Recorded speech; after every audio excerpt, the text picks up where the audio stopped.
Hi everyone, this is Ann Clemmer and Stamper from StamperDog.com, and I'm going to start a series of videos talking about the unmentionables. You know, those things that everybody thinks everybody knows, but someone somewhere is asking that question. And so we're going to touch base on a few things that you ask me, and if I don't know the answer, I'll get the answer. I'll even ask the dog to see if he knows. So let's get started on our first one.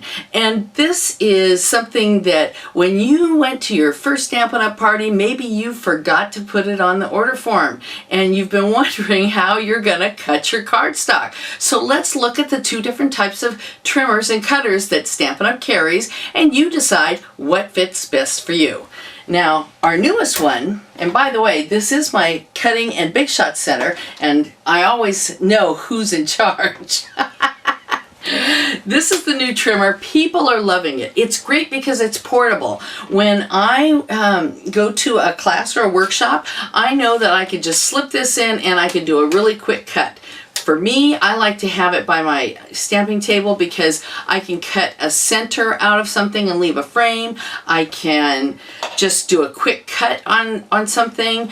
It's great for that. What's even better about this cutter is that you can keep the scoring and the cutting blade on at the same time and still have a 12 by 12 piece of cardstock in here. And it goes out all the way to 14.5. Now, I've got to tell you, when you're using this, it does click a little bit when you get your brand new one. So don't be afraid you're not going to break it. Well, I don't think you are. No. It also has a little foot here that snaps down so that'll keep it nice and stable. But you notice it does have a little clip so that things just don't fall willy-nilly. And I think for me, that's the best thing that I like about this trimmer is because it is so portable. On the old trimmers that I've used before, when you would hold the trimmer upside down, this little part would go flip-flop and the blades would fall out.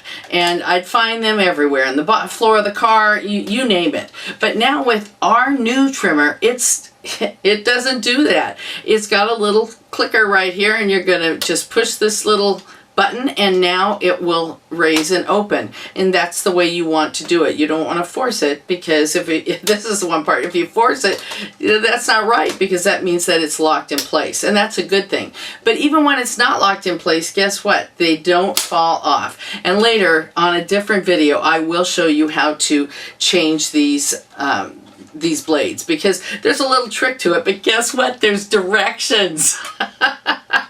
So anyway, this is a great trimmer. When you're just starting out, it's great because you can have it a long time, and no matter how long, the numbers and the lines will not wear out. And it'll go all the way down to a 1/16 of an inch, which we're going to cover that in another video as well.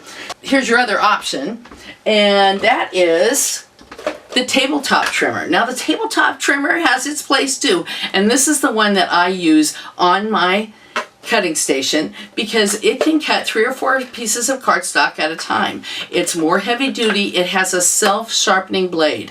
I have had this cutter for 8 years and I have never had to sharpen it.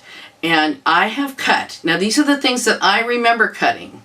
I believe, I'm not positive that I've cut metal, you know, like metal flashing. I'm just like, I'm 95% sure, but I don't want to say. I have cut tinfoil for sure. I have cut chipboard, window sheets, designer series paper, cardstock, you name it. I have cut it with this. And then the next time you use it, it just self-sharpens. It's like magic.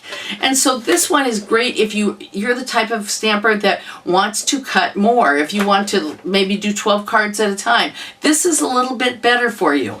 And this appears magnetic, so if you have any paper clips, you know, you can put them up there.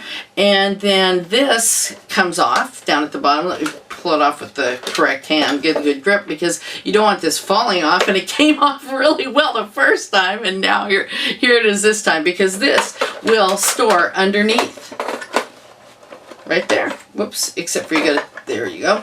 And then just like the other trimmer, this has an arm that comes out. It just comes out differently. And see, it's got the little foot on the bottom to keep it stable as well. And this will take it out to 12 inches. Well, actually, 12 and a little over 12 and a half inches. So see, this works with 12 by 12 easily as well. And so this will just go and store back up here. And so if you only have a small area for your stamping room, like many of us do, then it just doesn't take up a lot of space. Now let me remind you, make sure that you put your fingers down to hold this guard down, because not only does it protect your fingers, but it also holds your paper in place. And it's the only way that you're going to get a straight cut. So hey, if you have some questions, you know, the unmentionables, the ones that you're afraid that nobody else wants to know, but guess what? Everybody wants to know. So give me an email at ann@stamperdog.com and I'll do my best to answer it. And then you can also check out masterstamper.com.